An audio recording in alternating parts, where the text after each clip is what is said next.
Get ready for an interstellar mystery. Join Dr. Darius Mbeki, a brilliant xenobiologist, and the diverse crew of the research vessel Prometheus, as their routine mission takes a sudden, thrilling turn in the Hephaestus sector. They've stumbled upon a derelict vessel unlike anything ever seen, its organic design defying all known configurations in galactic databases. But the most intriguing and alarming discovery is that this silent ship is leaking an unknown biological material into space, dissipating quickly. With pressure mounting from the Terran Defense Initiative and a rapidly decaying sample, Darius and his team, including a sharp-witted AI, a resourceful engineer, and an empathic alien diplomat, must lead a dangerous investigation. What secrets does this ancient abandoned vessel hold?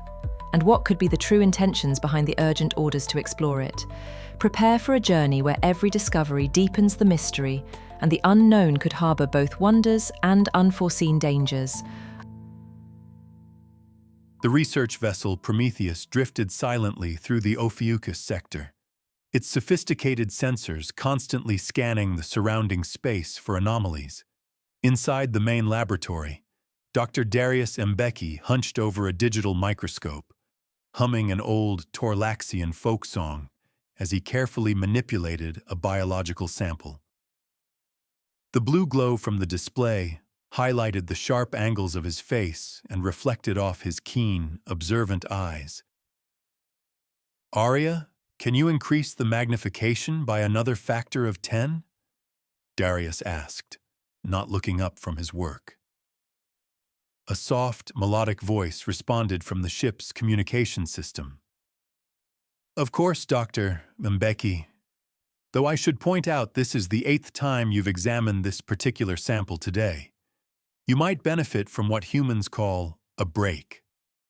A small, spherical drone hovered nearby, projecting a holographic representation of a flowing network pattern that pulsed gently with each word. Darius smiled, but didn't shift his gaze from the microscope. "Science doesn't take breaks, ARIA, and neither do I when I'm onto something. Your dedication is admirable but statistically associated with decreased cognitive function over extended periods," the AI replied, her holographic form cycling through shades of blue that suggested concern. Before Darius could respond, the lab doors slid open.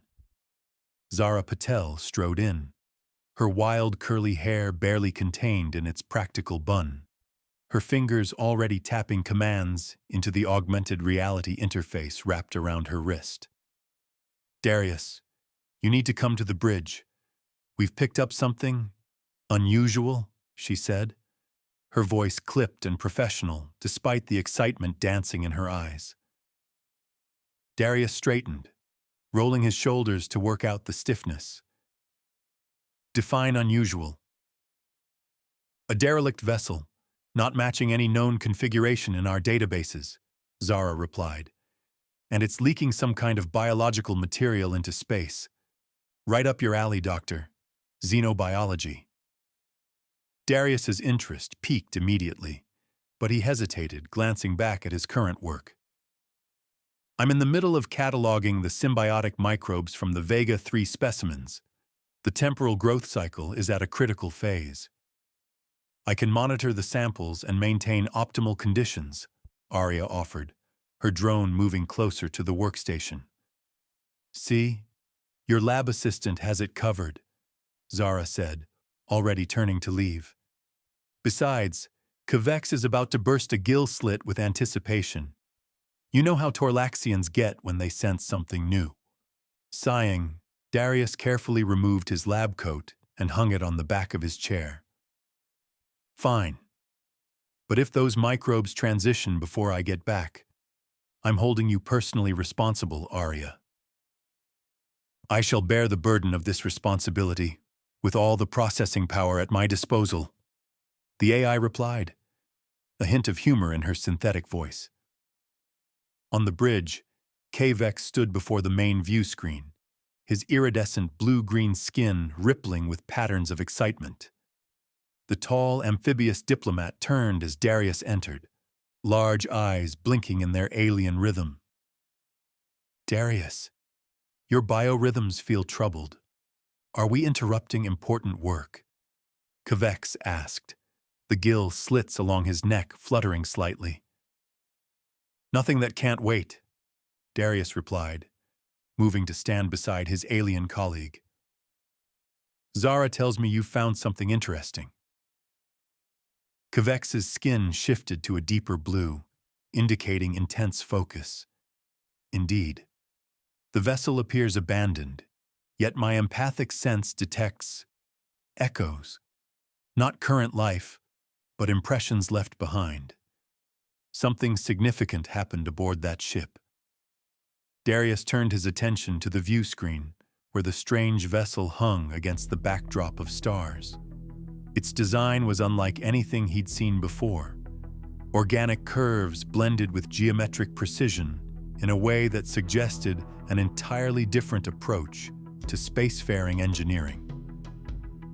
Any idea what species built it? He asked. Zara shook her head, manipulating the sensor data on her interface. Nothing matching in the galactic registry.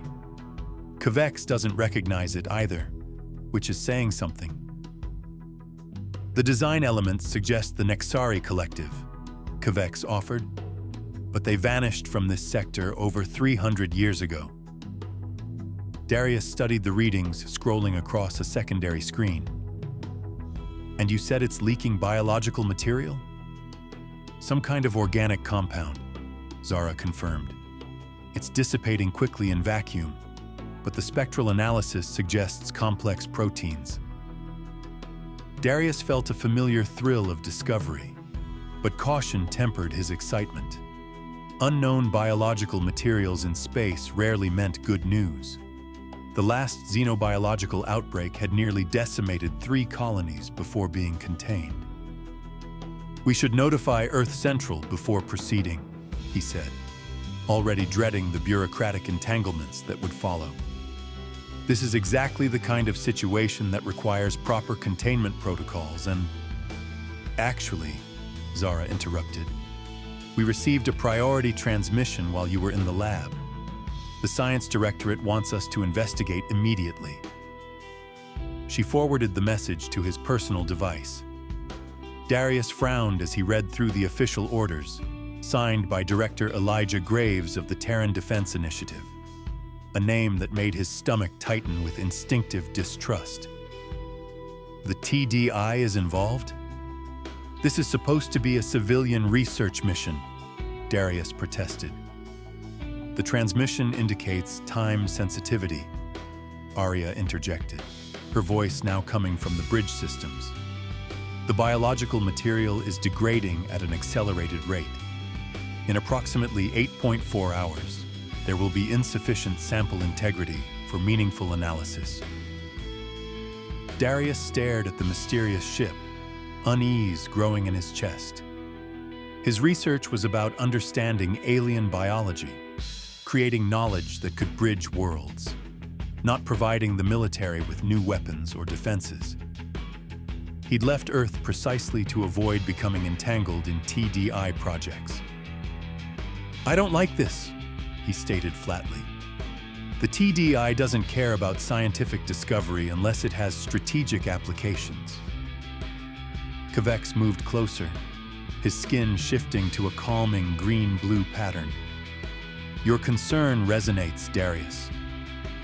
But if this vessel contains knowledge of the Nexari, it holds cultural significance for many worlds. Would it not be better for us to discover its secrets than military minds alone? Darius met the alien's large, empathic eyes and knew Kvex had sensed the core of his reluctance. He wasn't just hesitant about the TDI's involvement. He was afraid of what they might find. The universe held wonders, yes, but also horrors that sometimes should remain undiscovered. Fine, he finally said. But we follow strict containment protocols. Nothing comes aboard without complete decontamination, and all samples remain in sealed lab conditions. Zara's fingers flew across her interface, already setting up Containment Lab 3 for maximum biosecurity. We can have a team ready in 30 minutes. We are not a team, Darius corrected. I'll go alone with ARIA's drone for initial sampling, less chance of contamination.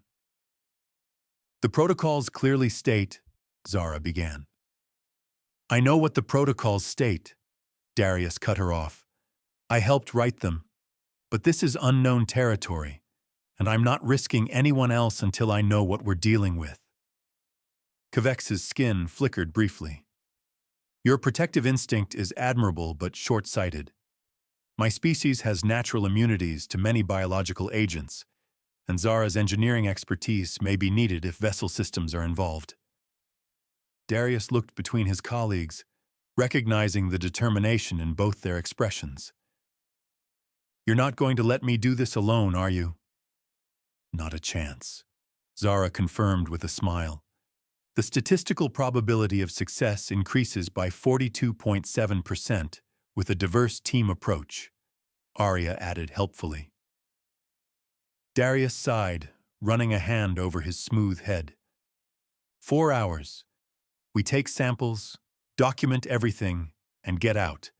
No heroics, no extended exploration.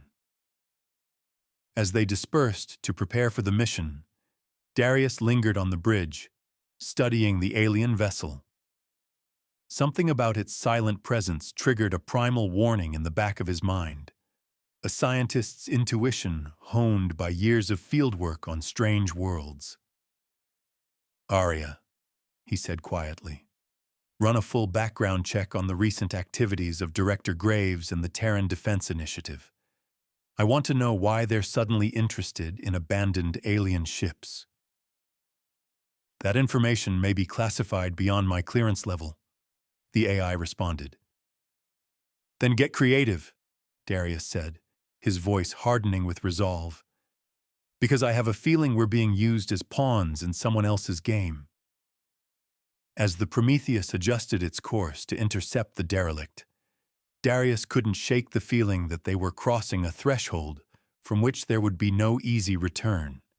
And somewhere in the back of his mind, the Torlaxian folk song he'd been humming earlier played on, its alien melodies suddenly taking on a somber, warning tone.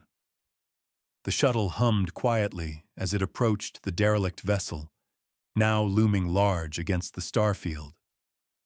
From this distance, Darius could make out strange, vein-like patterns etched across the hull, not decorative, but seemingly functional, as though the entire ship were a single organism. Fascinating engineering, Zara murmured, her fingers dancing across the shuttle controls. Those conduits appeared to be some kind of thermal regulation system, but entirely passive. No mechanical components that I can detect. Kavex pressed webbed fingers against the viewport, his skin shifting to a deep, contemplative purple.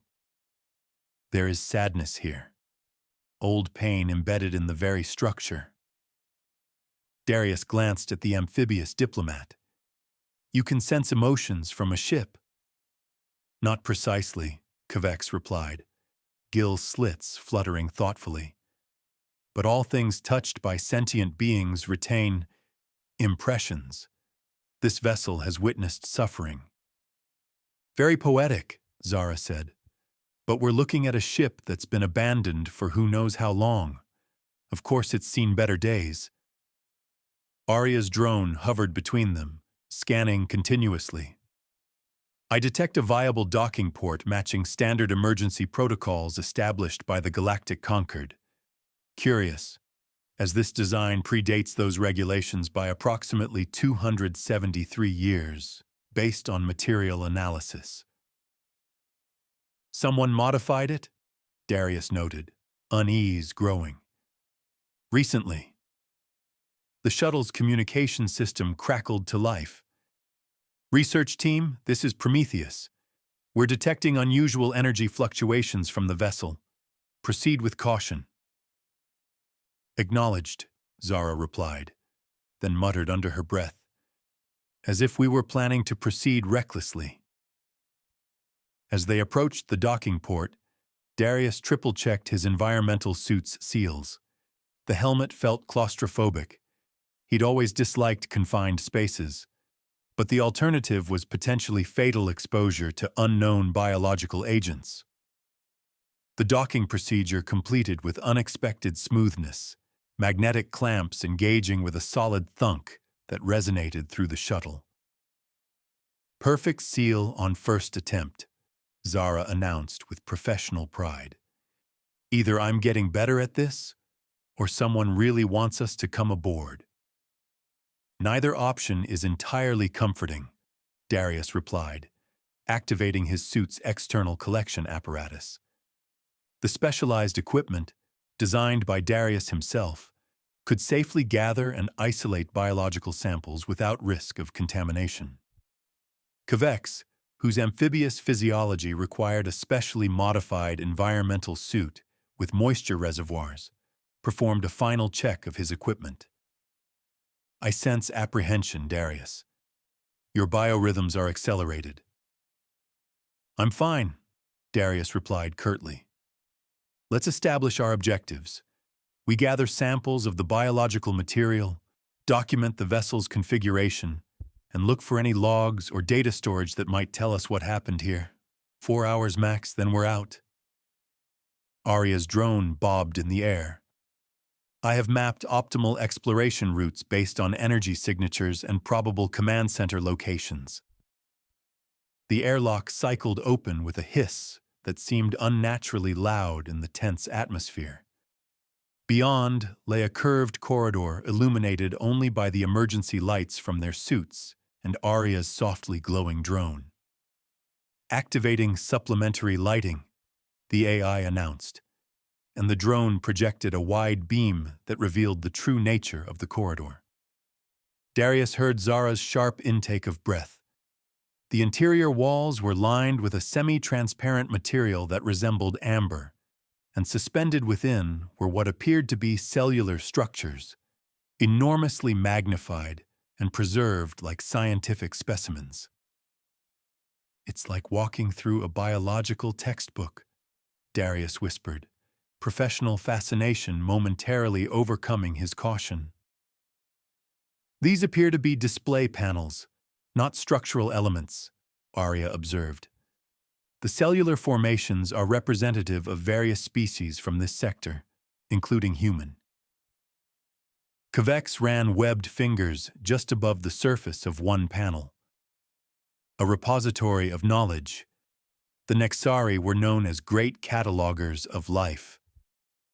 As they moved deeper into the ship, the corridor opened into a larger chamber that could only be described as a laboratory. Equipment of unfamiliar design lined the walls, and in the center stood a series of transparent cylinders filled with cloudy fluid. "This is where the leak originated," ARIA confirmed, her drone scanning one cylinder that displayed a hairline crack. "The biological material is a suspension medium for engineered cellular structures." Darius approached carefully, activating his collection tools. "Let's get some samples before more degradation occurs." As he worked, Kvex explored the perimeter of the room, his skin cycling through colors as he encountered different sections. "There is purpose here, but also discord.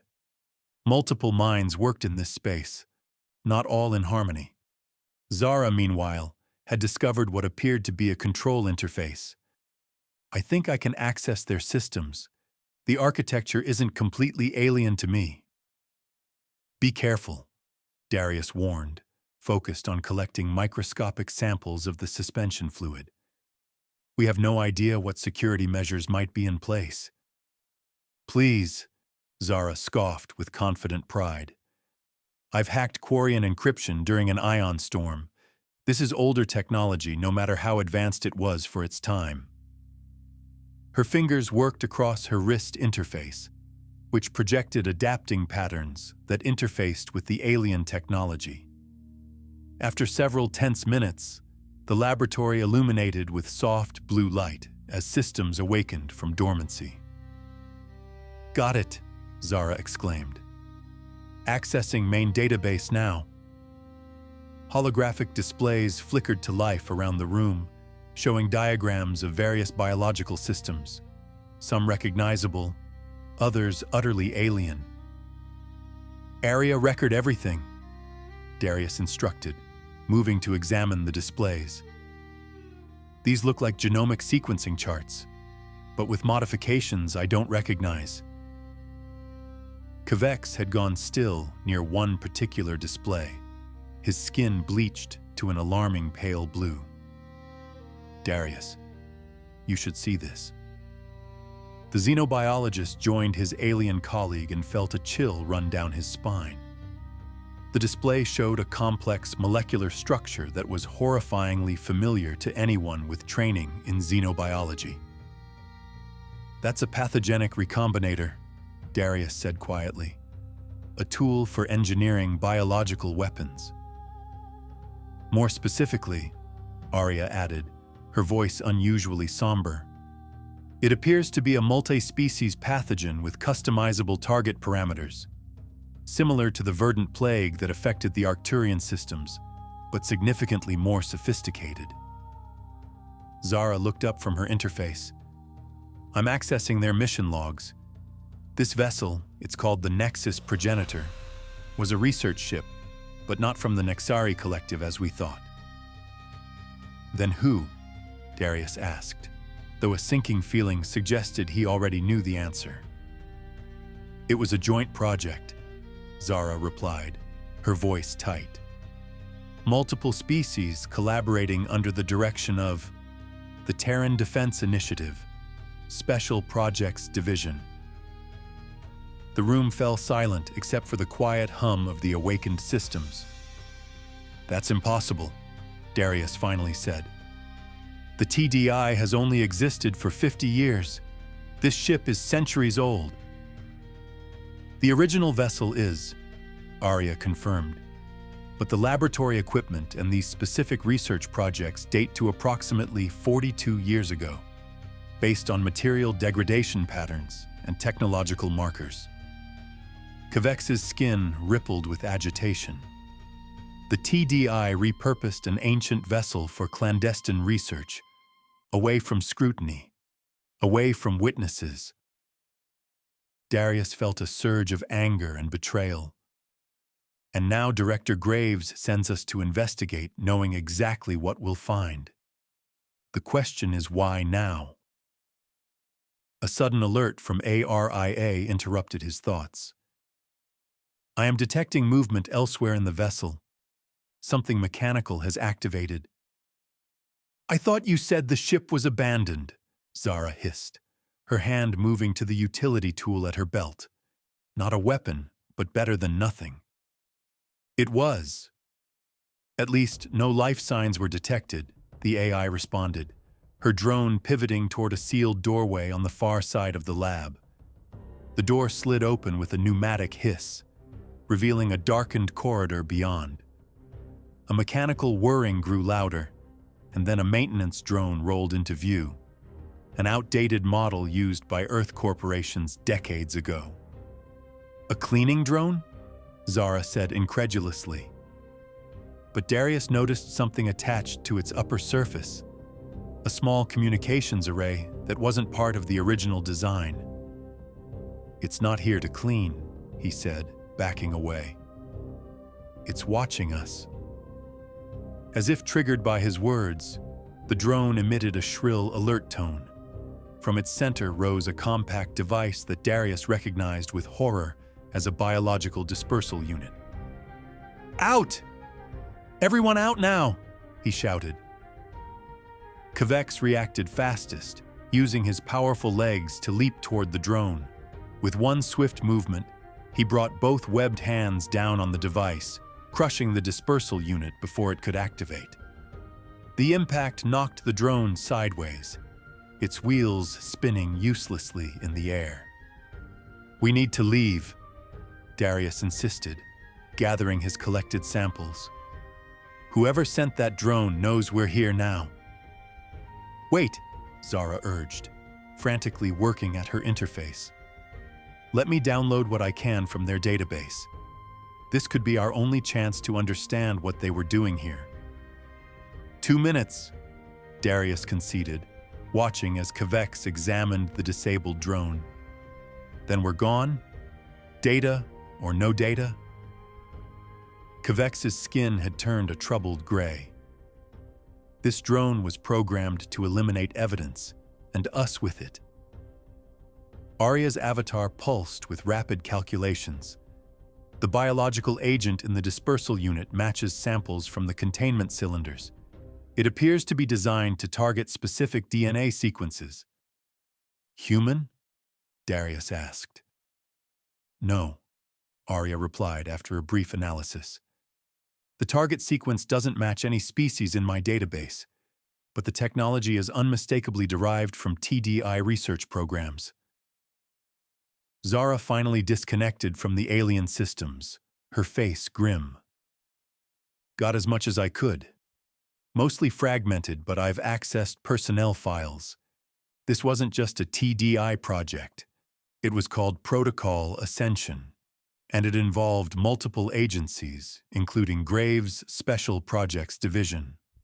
The sudden wail of an alarm cut through the laboratory, and red warning lights began flashing along the walls. We've triggered something, Kvex said, his skin rippling with alarm patterns. Not us, ARIA corrected, her drone spinning rapidly as she processed incoming data. The Prometheus is sending an emergency signal.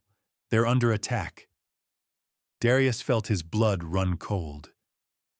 By what? Unknown vessels.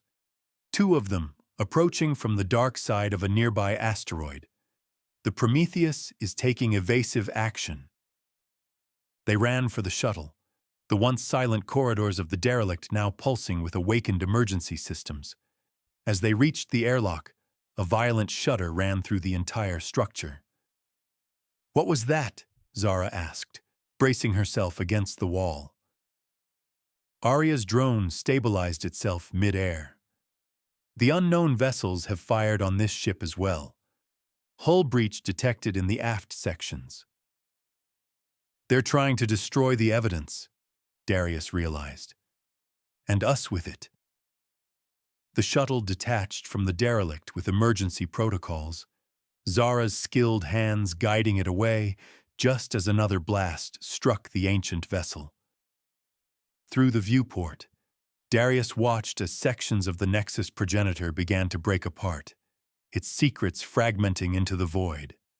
The Prometheus has jumped to FTL, ARIA reported. Captain Hendricks indicates we should rendezvous at emergency coordinates Alpha 9. Plot the fastest course, Darius instructed, securing the samples he'd collected. And prepare the shuttle's emergency beacon, but don't activate it yet. Kvex turned to him, skin showing patterns of confusion. You expect we may be separated from our ship.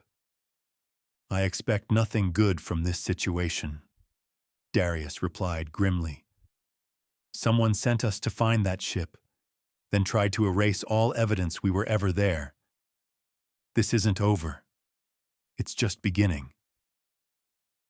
As the shuttle accelerated away from the disintegrating derelict, Darius gazed at the small container of biological material he'd collected. Within those microscopic structures lay answers, and likely dangers, that someone powerful wanted to keep hidden. What did we just stumble into, Kvex? He asked quietly. The alien diplomat's skin darkened to a midnight blue. War, perhaps, or something worse than war, a betrayal of principles that spans species. The shuttle shuddered as Zara pushed its engines to their limits, the stars streaking past as they fled into the darkness. Behind them, the ancient vessel that had harbored terrible secrets for decades finally succumbed to the barrage, exploding in a silent flash that momentarily outshone the distant sun.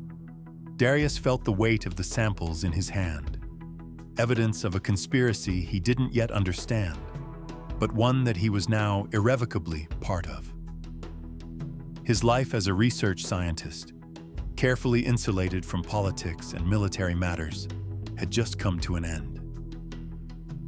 "ARIA," he said, decision crystallizing in his mind. "Access everything we have on Protocol Ascension and Director Graves.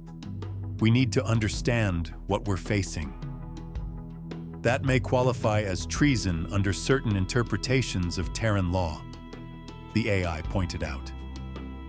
Darius met the glowing pattern of ARIA's holographic avatar with steel in his eyes. Numbered developing biological weapons in secret and attempting to murder civilian researchers. That's treason. What we're doing is called survival. The safe house on Hephaestus Station was little more than a cramped apartment in the station's industrial sector, but it had the advantage of being off the grid. One of many such locations Zara had established during her years working for various Corsair engineers before joining legitimate research. "Home sweet temporary hideout," she announced with forced cheer as they entered the dusty space. Darius immediately began setting up a makeshift laboratory on the small kitchen table, carefully arranging the samples he'd salvaged from the derelict vessel. It had been 3 days since their narrow escape, 3 days of avoiding official channels and traveling under false identities to reach this remote mining station on the edge of human-controlled space. The Prometheus should have arrived at the emergency coordinates by now, Kavex noted, his skin a worried pale blue as he helped unpack their limited equipment. "Unless they were intercepted," Darius said grimly. "The fact that we haven't received any communication isn't promising." ARIA's drone hovered near the room's single grimy window, periodically scanning the busy industrial corridor outside. "I have been attempting to access secure TDI channels using dormant subroutines from my original programming. There is significant chatter regarding an exposed asset and containment procedures." "That would be us," Zara said, connecting her interface to a portable power source. "I've set up proximity alerts and spoofed our presence on the station registry. As far as anyone official knows, this unit is unoccupied and scheduled for maintenance." Darius activated the portable sequencer he'd programmed to analyze the biological samples. "Once we understand exactly what was being developed on that ship, we'll have leverage and proof of illegal operations." "Assuming we live long enough to present it," Zara muttered. Kavex moved to the center of the room, his tall frame seeming too large for the confined space. "Friends, I sense you are approaching this from a human perspective, as evidence of wrongdoing by your government. But consider the interstellar implications. If the TDI has been developing species-specific biological weapons, this violates the Rigel Accords that 16 civilizations signed after the Verdant Plague." "He's right," Darius acknowledged, looking up from his work. "This isn't just about exposing corruption in the TDI. If these weapons exist, they could destabilize a century of peace between species." ARIA's avatar pulsed with what Darius had come to recognize as concern. The data fragments Zara recovered suggest Protocol Ascension has been operational for decades. The question remains, why has it not been deployed if development began so long ago? A soft beep from the sequencer drew Darius's attention. The first analysis results were coming through, and what he saw made his blood run cold. "Because they've been refining it," he said quietly, hands moving rapidly to verify the results. "This isn't just a weapon, it's a perfect genetic assassin. The pathogen is designed to target specific genetic markers while leaving everything else untouched." Zara leaned over his shoulder, her face illuminated by the display. "You mean it could kill one species and leave others completely unaffected?" "More refined than that?" Darius explained, his scientific mind racing despite his horror. "It could target specific lineages within a species, or even individuals with particular genetic traits. In theory, you could design it to eliminate only people with blue eyes, or only those from a specific planetary colony. Genocide with precision, Kvex whispered, his skin darkening to an ashen gray. ARIA's drone moved closer to the display. The molecular structure contains neural inhibitors similar to those used in medical stasis treatments. These would prevent the target from realizing they were infected until systemic failure was imminent. A weapon no one would know had been deployed until it was too late, Darius concluded. But the sample I collected was incomplete, degraded, or perhaps an earlier version. I can't identify the specific target markers from this alone. Before anyone could respond, a shrill alert sounded from Zara's security system. She rushed to her interface, fingers flying across the controls. Someone's overriding the station's security protocols. They're conducting a section-by-section search, and they're not station security. The motion patterns suggest military training. TDI strike team, Darius guessed, quickly securing the samples. We need to move. Kvex moved to a small ventilation duct, his webbed fingers quickly loosening the cover. This connects to the maintenance tunnels. It will be uncomfortably dry for me, but I can navigate us to the commercial docking bays. How did they find us so quickly? Zara asked, gathering her equipment. ARIA's avatar flashed with rapid calculations. Probability suggests we were followed from our last transport. Facial recognition software has advanced significantly in recent years, even with disguises. As they prepared to escape, Darius made a quick decision. He removed one of the biological samples and handed it to Kvex. If we get separated, this needs to reach the Galactic Concord. The Torlaxian embassy on Proxima Station has direct diplomatic channels.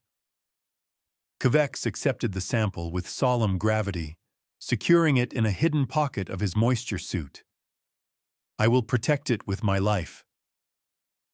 They slipped into the maintenance tunnels just as the sound of boots echoed in the corridor outside their hideout. Crawling through the cramped space, they followed Kvex's lead, the alien's natural navigational abilities guiding them through the labyrinthine structure of the station. After 20 tense minutes of silent progress, they emerged into a service area near the commercial docking bays. The cavernous space bustled with cargo loaders and transport workers, providing welcome cover. We need to split up, Darius whispered, as they huddled behind a stack of shipping containers. We're too conspicuous as a group. Agreed, Zara said. I can hotwire a maintenance shuttle from Bay 12. It won't have FTL capabilities, but it can get us to the adjacent system where we might find better transport. Kvex's skin showed concern. The TDI will have vessels monitoring all departures. Not if I create a little distraction, Zara replied with a determined smile. Give me 20 minutes, then head for Bay 12. Before Darius could protest, she slipped away into the crowd, her small frame quickly disappearing among the taller station workers. She's got that look, Darius sighed, the one that usually precedes explosions.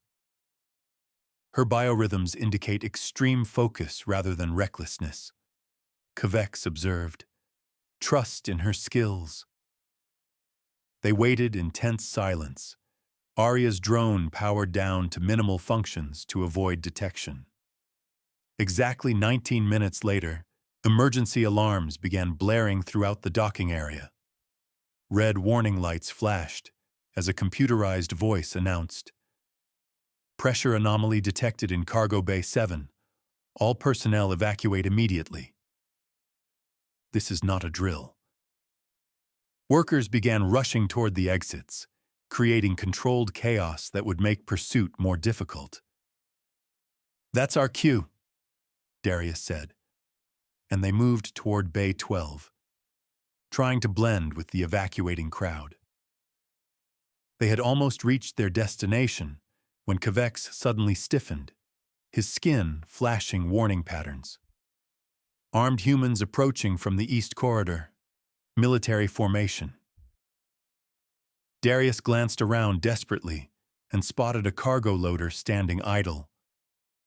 "Quick! Behind that loader!" They ducked behind the massive machine just as a squad of 8 soldiers in unmarked black tactical gear entered the bay, weapons drawn. Through a small gap, Darius could see them methodically scanning the crowd with both their eyes and handheld devices. "They're using biological scanners," he whispered. "They'll detect Kvex's non-human physiology immediately if we try to cross the open area." Kvex's skin had paled to a defensive camouflage pattern. "Then I must draw them away while you proceed to the shuttle." "Absolutely not," Darius hissed. "We stay together." ARIA's avatar flickered to life, keeping her illumination at minimum. "I can create a diversion utilizing the cargo loading systems. However, it will reveal my presence to any AI monitoring systems." "Do it," Darius decided after a moment's hesitation. "But preserve your core programming. If you're compromised..." "I have created partitioned versions of my consciousness since the derelict ship incident," ARIA assured him. "A fragment of me will always remain secure." Her drone slipped away, skimming close to the floor toward a control terminal. Seconds later, chaos erupted as cargo loading systems throughout the bay activated simultaneously, dropping containers and sending mechanical arms swinging wildly. The soldiers scattered to avoid being crushed, their formation broken. "Now!" Darius urged, and they sprinted toward Bay 12. They found Zara already inside a maintenance shuttle, its engines humming with pre-flight preparation. She didn't look up as they entered, her attention focused entirely on bypassing the shuttle's security protocols. "Cutting it close," she commented, fingers dancing across the controls. "We launch in 30 seconds, security override or not." ARIA created a distraction, Darius explained, securing the remaining samples in a hidden compartment. "She'll join us." The explosion rocked the station, the concussive force knocking them sideways. Through the shuttle's viewport, Darius saw flames erupting from the area they'd just fled. "That wasn't me, and it wasn't ARIA," Zara said, her voice tight with alarm as she accelerated the launch sequence. "Someone's escalating this beyond capture operations." The shuttle's engines roared to life as its clamps disengaged from the docking platform. Zara piloted with expert precision, navigating through the emergency bay doors that were beginning to close in response to the explosion. "ARIA!" Darius called out, scanning for any sign of the AI's drone. There was no response, and no sign of the familiar spherical unit as the shuttle cleared the station and accelerated into space. "I can't detect her signal," Zara said quietly after checking her instruments. "Either she's gone silent for protection or..." She didn't finish the sentence. The implications hung heavy in the small cabin. Kvex placed a webbed hand on Darius's shoulder, his skin patterns conveying sympathy. "ARIA is resourceful. Her consciousness exists beyond physical constraints." Darius nodded, but the loss, even if potentially temporary, struck him harder than he'd expected. ARIA had been more than a research assistant to him. She'd become a friend and trusted colleague. "We need to focus on our next move," he said, pushing aside his grief. "Where are we headed?" "I've set course for the Helios mining outpost," Zara replied. "It's small enough to slip in unnoticed, but connected enough to find transport to Proxima Station if needed." Kvex moved to the shuttle's communications array. I should attempt to contact my government. The Torlaxian Council needs to know about Protocol Ascension. Wait, Darius cautioned. We don't know how far this conspiracy extends or who might be monitoring official channels. We need to analyze the sample further before we make accusations that could trigger interstellar panic. A warning light flashed on the shuttle's console. Zara's expression hardened as she checked the sensors. 2 vessels on intercept course. Military grade. No transponder signals. TDI pursuit craft, Darius guessed. No, Zara said, her voice strange. These are different. The engine signatures don't match any human design I'm familiar with. The shuttle's communication system crackled to life, and a voice spoke in a language none of them recognized. Harsh and guttural with digital undertones that suggested artificial translation. What are they saying? Darius asked, looking to Kvex. The diplomat's skin had gone completely white, a Torlaxian expression of shock or profound fear. That is not a language I know, but the subharmonic patterns, they're similar to ancient Nexari communication forms. The alien transmission continued, growing more insistent. Whatever they were saying, it clearly wasn't a friendly greeting. They're charging weapons, Zara announced, her hands flying over the controls. Evasive maneuvers, but don't expect miracles from this maintenance tub. The shuttle lurched as Zara pushed its underpowered engines to their limits, diving toward a nearby asteroid field. The pursuing vessels fired, energy beams slicing through space just meters from their hull. Why are they attacking us? Darius shouted over the strain of the engines. What do they want? The samples, Kvex replied, his normally calm voice edged with urgency. They must know what we carry. Another blast struck the shuttle, this one finding its mark. The vessel shuddered violently as systems failed across the board. Acrid smoke began filling the cabin as Zara fought to maintain control. We're losing propulsion, she yelled. Impact with the asteroid field in 30 seconds. Darius moved to the emergency equipment locker and grabbed the shuttle's only 3 survival suits. Put these on now. As they struggled into the suits, the shuttle tumbled out of control, lights flickering as primary power failed. Darius caught a glimpse of one of the pursuing vessels through the viewport, sleek and predatory with organic curves that echoed the derelict they'd explored. It's the same design, he realized aloud. They're connected to the Nexus progenitor. The shuttle's structure groaned as gravitational forces tore at its compromised hull. A massive asteroid loomed ahead, filling the viewport with its cratered surface. Brace for impact, Zara shouted, making one last desperate attempt to adjust their trajectory. The shuttle struck the asteroid at an angle, skidding across its surface in a shower of sparks and debris. Metal screeched against rock as the vessel was torn apart around them. Darius felt himself thrown violently despite his restraints, his head striking something hard. The last thing he saw before losing consciousness was Kvex reaching for him, the alien skin flashing emergency patterns in the darkness, and the biological sample clutched protectively in his other hand.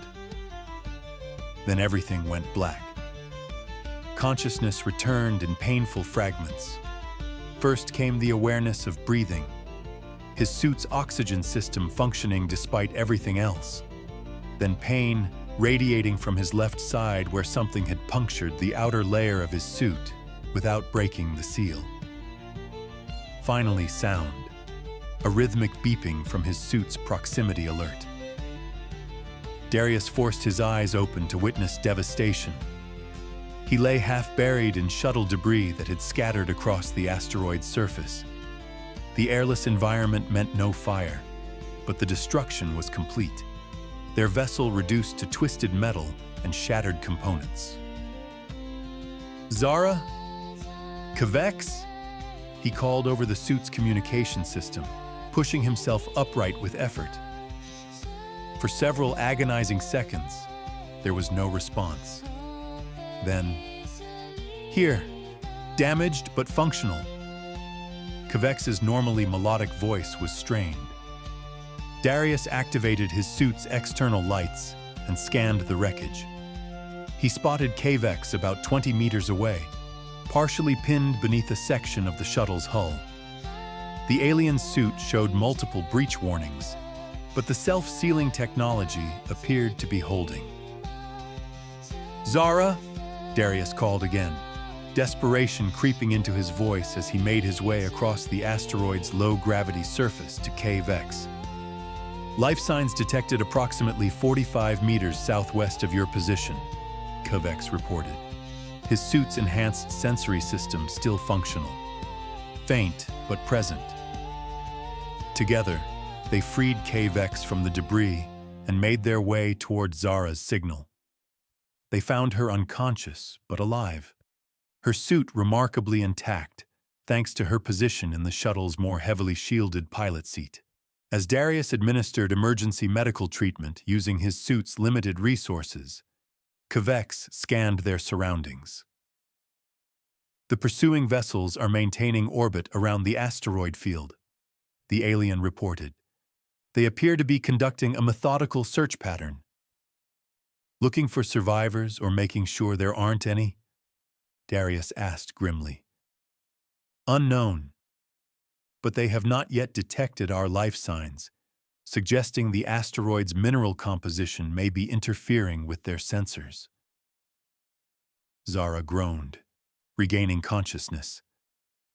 "Did I save us with my amazing piloting, or did I crash us spectacularly?" she mumbled. "Both," Darius replied with relief.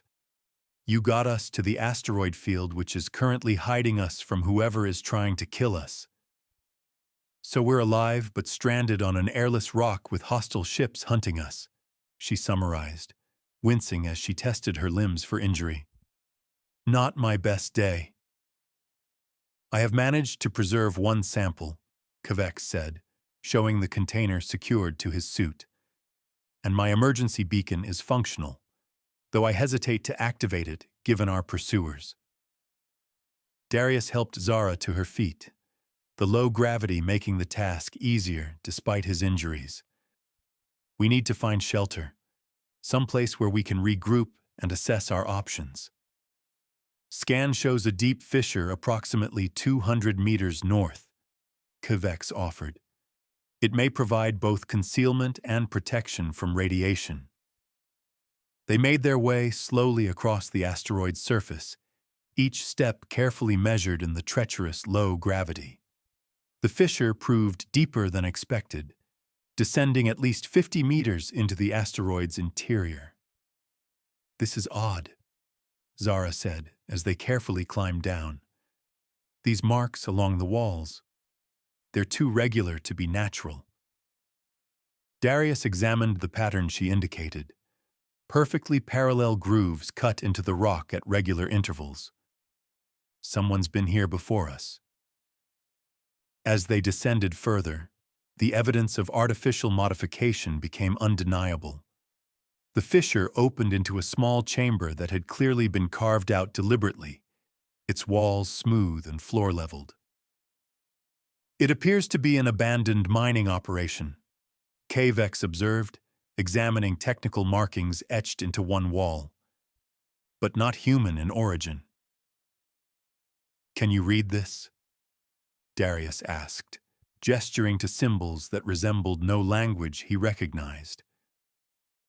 Kvex's suit lights illuminated the markings as he studied them. "Not precisely, but certain patterns are similar to archaeological findings from the Nexari period. This may be an outpost dating back centuries." "Great. We've found an archaeological curiosity just in time to die in it," Zara muttered, checking her suit's oxygen reserves. We have maybe 12 hours of air at minimal exertion levels. Darius moved deeper into the chamber, his scientific curiosity momentarily overriding their dire situation. Something about the space felt deliberately designed beyond simple mining utility. "Look at the floor pattern," he said, brushing away dust with his boot to reveal intricate geometrical designs etched into the stone. "This is more than a mining outpost." Kvex joined him, skin changing to patterns of scholarly interest visible even through his damaged suit. Indeed, the configuration suggests a communication node of some kind. Zara had moved to what appeared to be a control interface carved into the far wall. If this was some kind of communication outpost, maybe we can use it to call for help. That technology would be centuries old, Darius pointed out. "Ancient tech is better than no tech," Zara replied, already examining the interface with professional interest.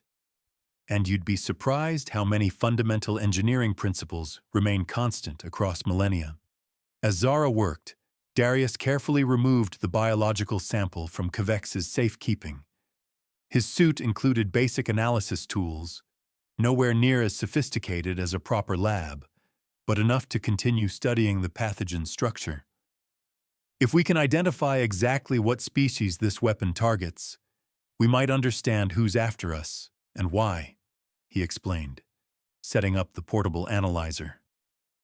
Kvex had found another section of the chamber with different markings. "Darius, you should see this." The wall Kvex indicated contained what appeared to be a star map, with certain systems highlighted by deeper engravings. One particular configuration stood out, a familiar spiral of stars with a single point brightly marked. "That's the Ophiuchus sector," Darius realized, "where we found the derelict ship, and where several unexplained outpost failures have occurred in recent months," Kvex added. "My diplomatic briefings included reports of human colonies and trading posts going silent without explanation." Darius felt a chill that had nothing to do with his suit's temperature regulation. The weapon was being tested. "Hey, science twins," Zara called from across the chamber. "I think I've got something here." They joined her at the ancient control interface, where she had somehow coaxed a faint luminescence from the geometric patterns. "It's responding to electromagnetic input," she explained. "The system is dormant, not dead. If I can just—" The entire chamber suddenly hummed with energy, the floor patterns glowing with increasing brightness.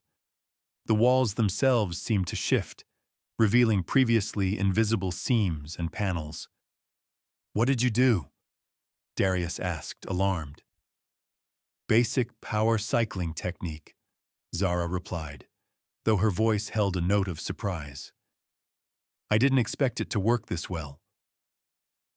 A section of the wall slid open, revealing a small alcove containing what appeared to be a storage unit.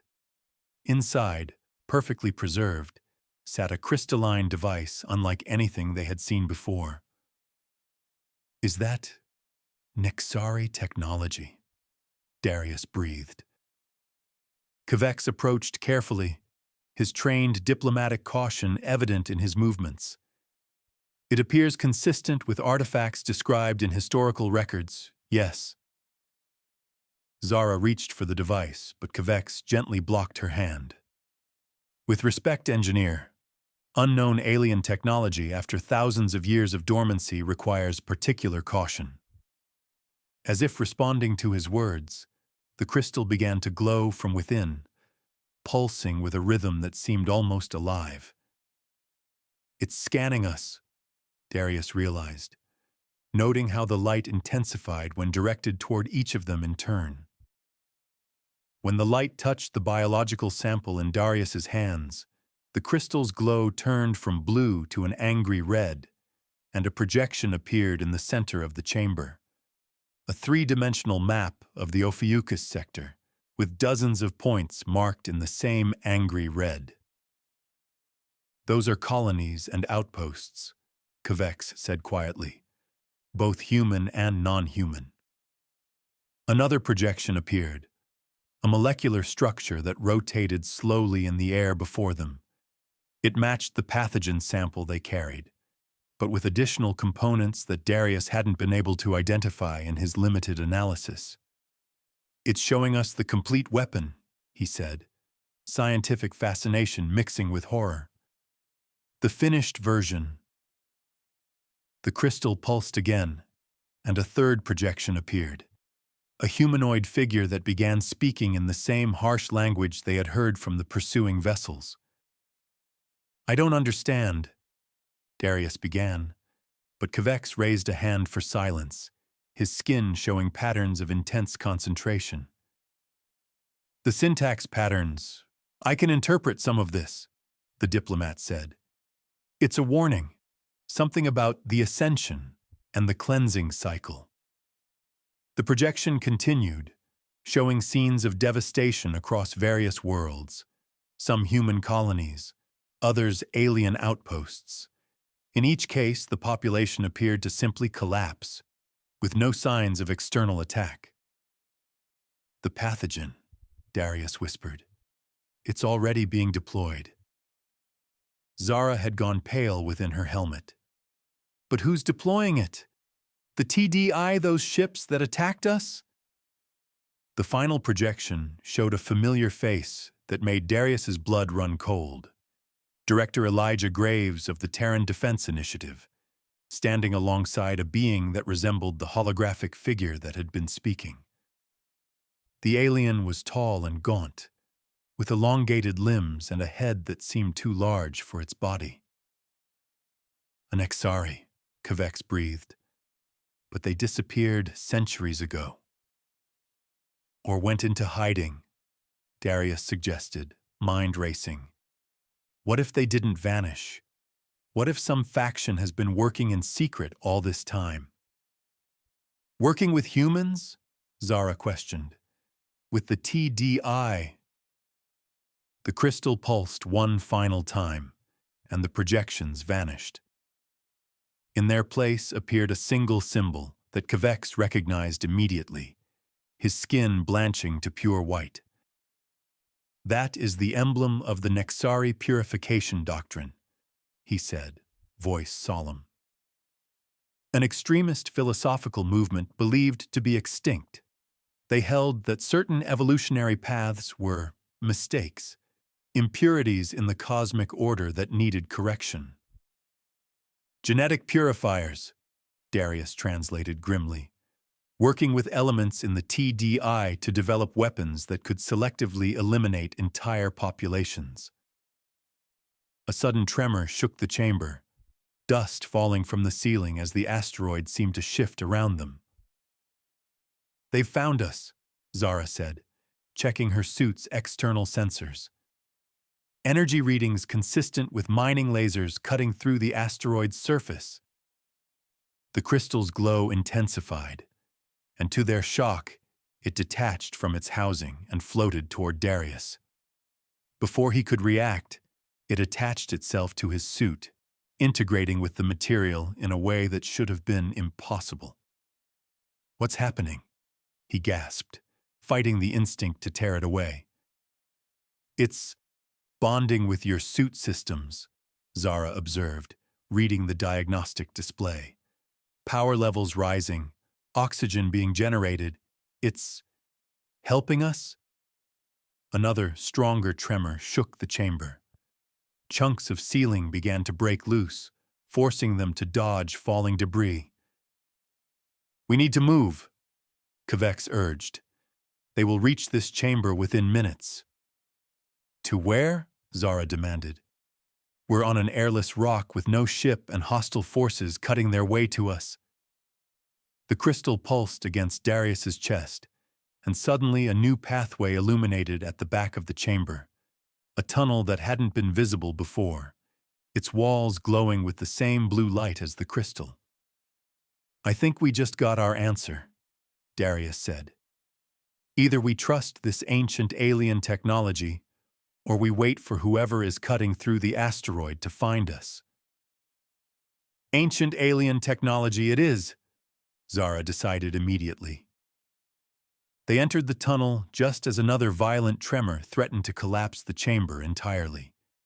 The passage sloped downward, taking them deeper into the asteroid's core. After several minutes of careful descent, they emerged into a much larger space that defied all expectations. Before them stood what could only be described as a Nexari vessel, smaller than the derelict they'd explored but clearly of similar design, preserved in a hollowed-out hangar within the asteroid itself. A hidden ship, Kvex marveled, his scientific curiosity momentarily overwhelming even his diplomatic caution. Waiting all these centuries. The crystal on Darius's chest pulsed, and the ship responded, lights flickering on along its hull as a boarding ramp extended in silent invitation. I'm not sure if this is salvation or another trap, Darius admitted. Given our current alternatives, Zara pointed out, does it matter? Another tremor, stronger than before, decided the matter for them. They hurried aboard the ancient vessel just as the hangar ceiling began to collapse. Inside, they found a surprisingly well-preserved control room with interfaces that lit up at their approach. The crystal detached from Darius's suit and floated to what appeared to be the ship's central console, integrating into an empty receptacle that had clearly been designed for it. It's a key, Zara realized. The crystal is a key and a data storage device. Systems throughout the ship activated in sequence, displays illuminating with information in the same unknown language. Can you fly this thing? Darius asked Zara. She studied the controls with professional assessment. The principles seem similar to other spacecraft I've encountered. With the crystal interfacing directly with the systems, I think the ship wants to be flown. A semi-autonomous vessel, Kvex suggested, designed to respond to the crystal's programming. Another violent shock wave rocked the asteroid. On a display screen, they could see energy beams cutting through the final layers of rock above the hangar. Decision time's over, Zara announced, taking position at what appeared to be the pilot's station. Strap in if you can figure out how. The ancient engines roared to life with surprising power, and the ship lifted from its resting place as the hangar collapsed around them. Zara navigated by instinct and the ship's seemingly cooperative guidance systems, finding a natural fissure in the asteroid's surface that had been widened by the cutting beams. They burst into space in an explosion of rock and dust, momentarily confusing the vessels that had been systematically cutting into the asteroid. Zara took advantage of their surprise, pushing the ancient ship to speeds that seemed impossible for its age. They're pursuing, Kvex reported, somehow making sense of the alien sensor displays. 3 vessels now. Can we outrun them? Darius asked. Zara's hands danced across the unfamiliar controls. This ship is responding beyond normal parameters. It's like it knows what I'm trying to do before I do it. The crystal pulsed in its housing, and suddenly a new display appeared, showing what could only be FTL navigation coordinates. It wants to take us somewhere, Darius realized. Not much choice at this point, Zara replied grimly. Hold on to something. She activated what appeared to be the FTL initiation sequence, and the stars outside the viewport elongated as the ancient ship performed a jump that should have been impossible for technology of its age. The pursuing vessels vanished behind them as they entered the swirling tunnel of faster-than-light travel.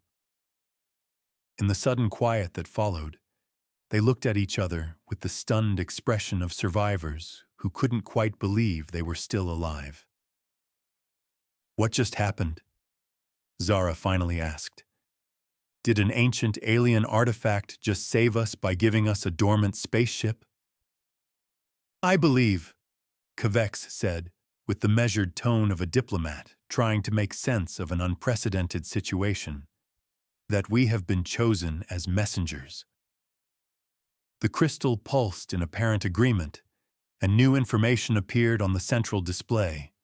Star charts, molecular diagrams, and what appeared to be tactical information about multiple worlds across the Ophiuchus sector. Darius stared at the biological data now clearly displayed, the complete structure of the pathogen finally revealed. The crystal is showing us the truth about protocol ascension, the full scope of what's happening. And what is happening exactly? Zara asked, the ship now navigating itself through FTL space. Darius studied the data with growing horror. The weapon isn't targeting a single species. It's been designed to eliminate specific genetic markers across multiple species, markers that correspond to certain cognitive traits. Which traits? Kvex asked, though his skin pattern suggested he already suspected the answer. Independence, innovation, resistance to authority, Darius replied, the implications becoming clear. They're trying to cull the troublemakers from every sentient species in the sector, a genetic purge of those who would oppose them.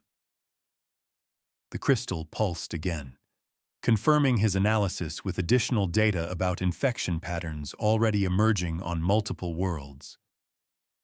But why would the TDI work with alien extremists?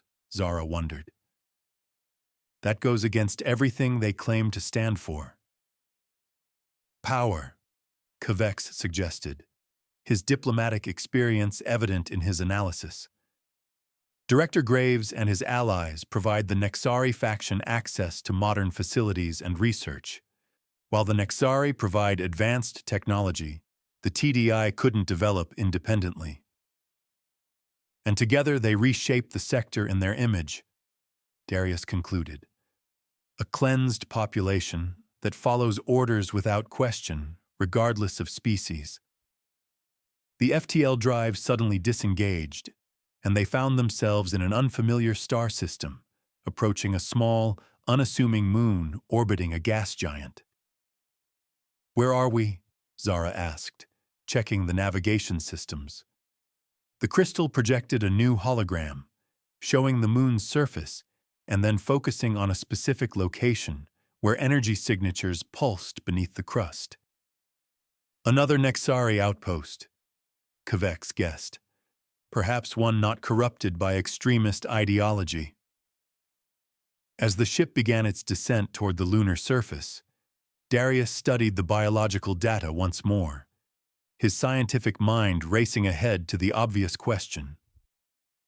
If we know what the pathogen targets, he said slowly, we can develop a counter-agent, a vaccine or treatment. With what laboratory? Zara asked skeptically. We're fugitives in an ancient alien ship. The crystal pulsed as if in response, and new information appeared. Schematics for what appeared to be advanced medical and research facilities, hidden beneath the moon's surface. I believe, Darius said with growing determination, we've just been shown where we can fight back. The ship landed with surprising gentleness on the lunar surface, settling into what appeared to be a long-abandoned landing pad. As systems powered down around them, the crystal detached from the console and returned to hover before Darius. What does it want? He wondered aloud. Kvex's skin displayed patterns of deep understanding. It has chosen you, Darius, a scientist who values knowledge and life over power and control, the perfect counterpoint to those who would misuse Nexari science. As if confirming his words, the crystal gently reattached itself to Darius's suit, interfacing with his systems once more. I'm a xenobiologist, not a hero, Darius protested. I study life forms. I don't save civilizations. Zara stood, stretching her injured body with a grimace. "Looks like you're getting a career change. We all are." A new hologram appeared before them, showing Director Graves and his Nexari ally addressing what appeared to be the TDI High Command. Though there was no audio, the presentation clearly depicted deployment plans for the pathogen across dozens of worlds in coordinated strikes. "The attack is imminent," Kvex realized. "Days away, not months." Darius looked at the biological data, then at his injured friends, and finally at the vast lunar facility that awaited them below. The weight of responsibility settled on him like a physical force. Millions of lives across multiple species now depended on what they did next. "I didn't ask for this," he said quietly. "None of us did," Zara replied. "But here we are anyway." Kvex placed a webbed hand on Darius's shoulder, his skin glowing with patterns of solidarity. "In my culture, we have a saying, 'The current finds those who can navigate its path.'" Darius took a deep breath, decision crystallizing in his mind. "All right then, let's see what this moon has to offer." And then, we stop protocol ascension. As they prepared to disembark into the unknown facility, the crystal pulsed against his chest, not with warning, but with what felt remarkably like hope. The Nexari facility beneath the moon's surface exceeded all expectations. Vast chambers of preserved technology stretched before them, illuminated by the same blue light that emanated from the crystal attached to Darius's suit. As they explored, the crystal guided them, systems activating at their approach, as if awakening from a long slumber. "This place is incredible," Zara marveled, her engineer's eyes drinking in the advanced technology. "Some of these systems operate on principles I've only seen theorized in cutting-edge research papers." They had found environmental suits designed for Nexari physiology in a storage chamber, which allowed them to remove their damaged suits and breathe the facility's surprisingly fresh air. The life support systems had maintained perfect preservation for centuries. Darius focused on the medical and research sections, where the crystal directed him to equipment that seemed built for genetic analysis and manipulation. Unlike the corrupted technology they'd found on the derelict ship, these systems felt designed for healing rather than harm. "The crystal is showing me how to use this equipment," he explained as his hands moved across interfaces with growing confidence. "It's like it's downloading information directly into my mind."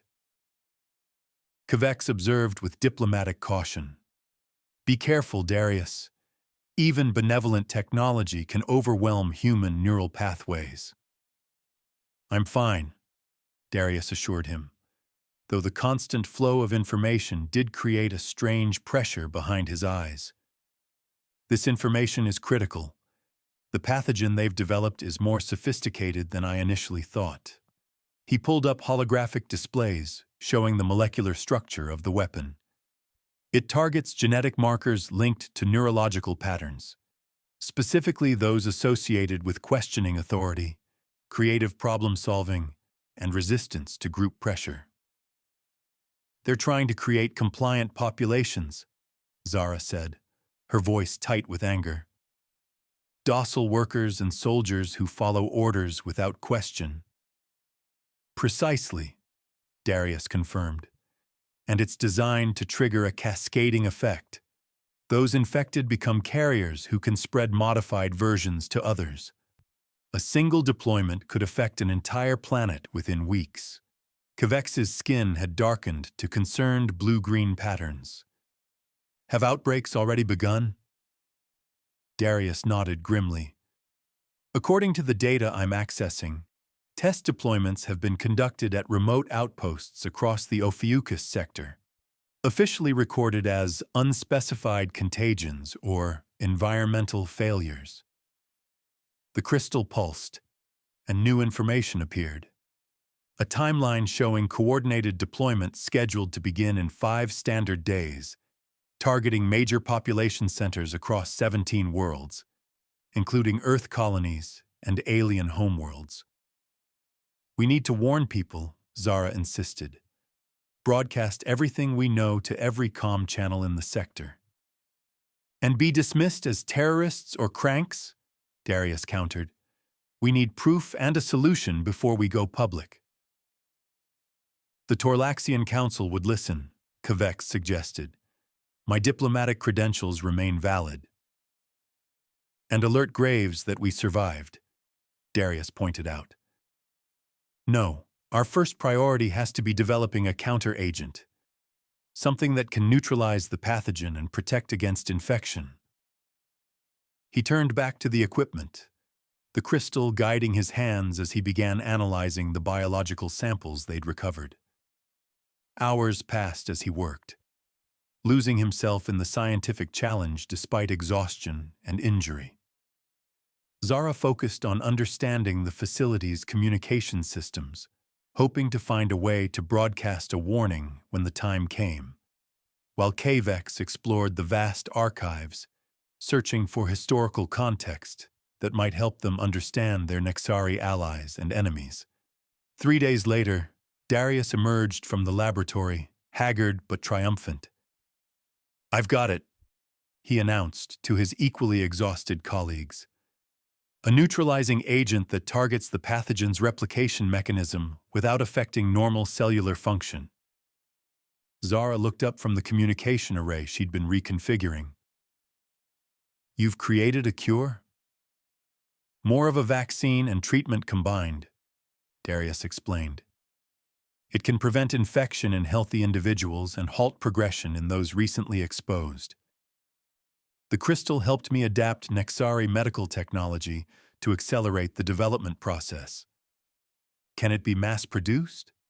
Kvex asked, the practical question of a diplomat used to thinking about large-scale implementation. Darius nodded. That's the beauty of it. The formula is relatively simple. Any reasonably equipped medical facility could synthesize it once they have the formula. We don't need to produce billions of doses ourselves. Then we need to distribute the formula as widely as possible, Zara said. I've managed to access secure communication channels using this facility's technology. We can transmit to multiple systems simultaneously. Not just the formula, Darius said. We need to send everything, all the evidence about Protocol Ascension, Director Graves' involvement, the Nexari extremists, the complete picture. Kvex's skin showed patterns of concern. Such revelations could trigger panic or interspecies conflict if not handled carefully. That's why we need to be strategic about who receives the information first, Darius agreed. The Galactic Concord Medical Authority has protocols for potential pandemics. If we send them the treatment formula with sufficient evidence of the threat, they're obligated to begin production and distribution immediately, even while investigating the source. And the political evidence? Kvex asked. Darius considered this carefully. We send that to selected officials in multiple governments simultaneously.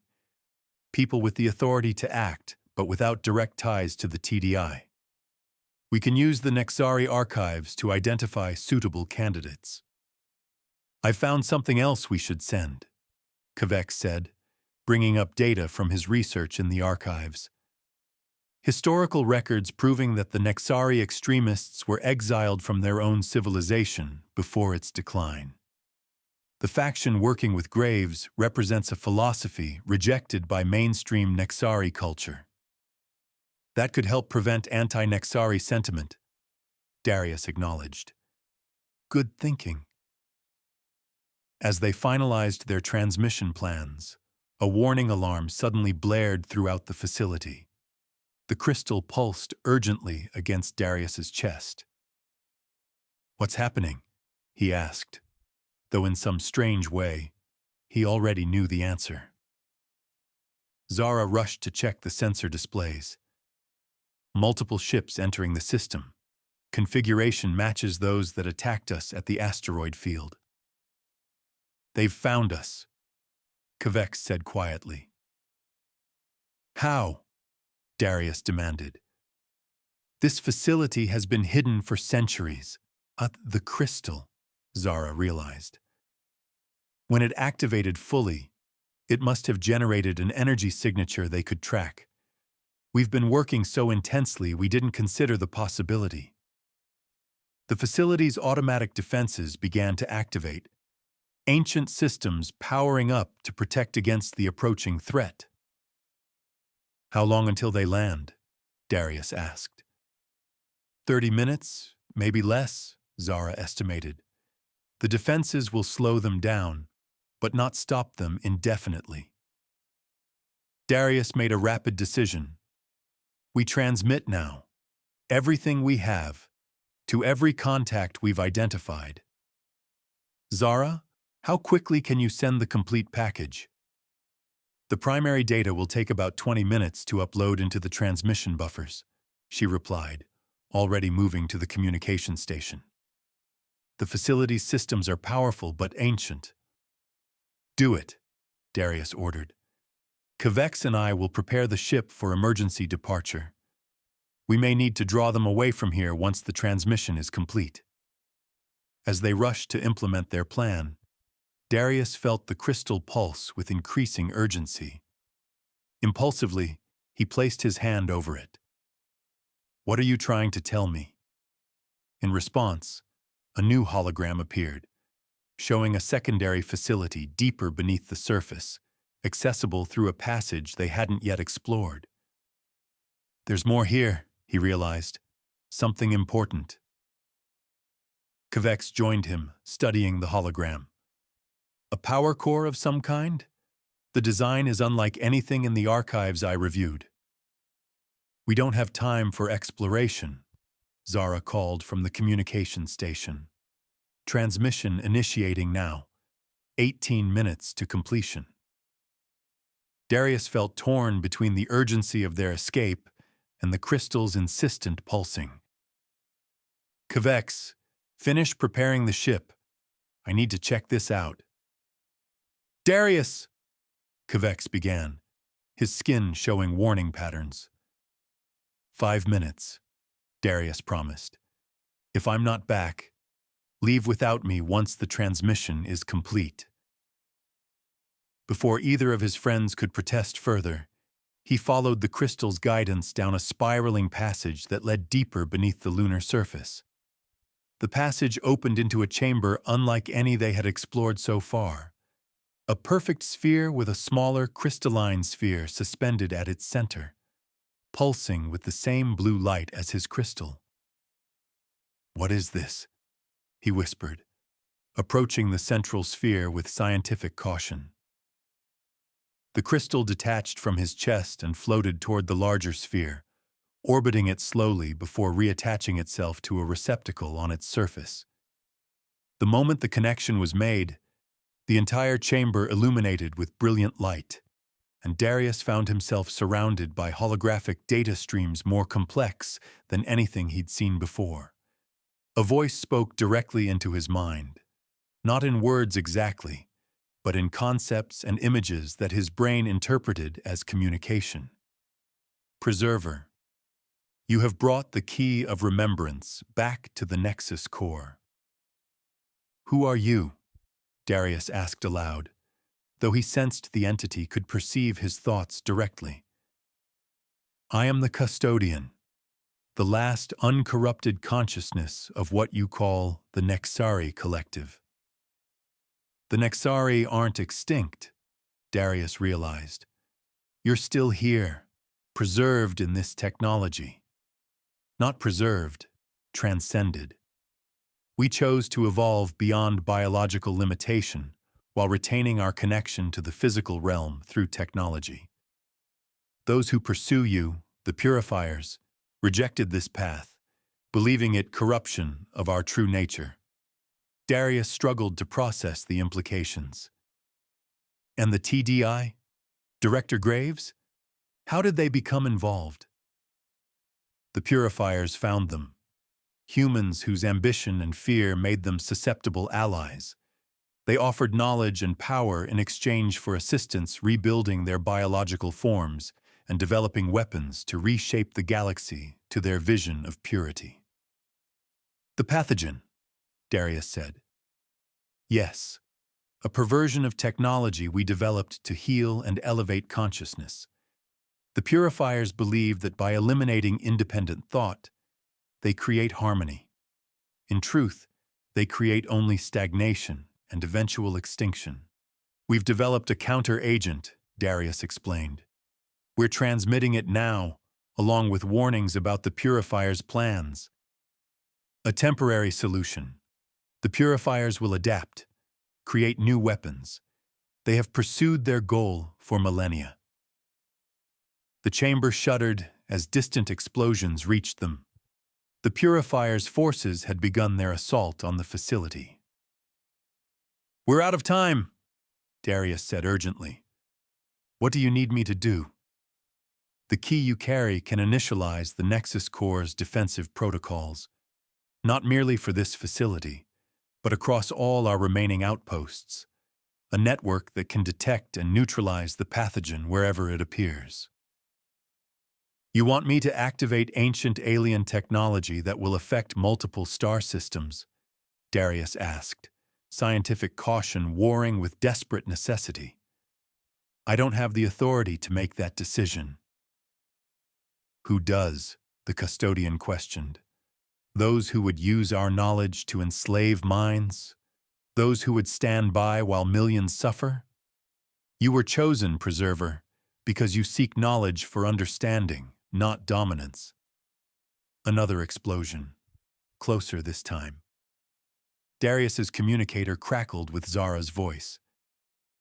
"Darius, transmission at 90% completion, but they've breached the outer defenses. We need to go now."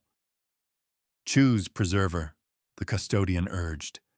"Trust the wisdom that brought you here." Darius closed his eyes, thinking of the millions who would die or have their minds effectively enslaved if Protocol Ascension succeeded.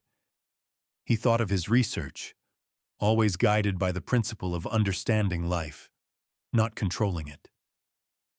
And he thought of the crystal, how it had sought him out, guided him, protected him.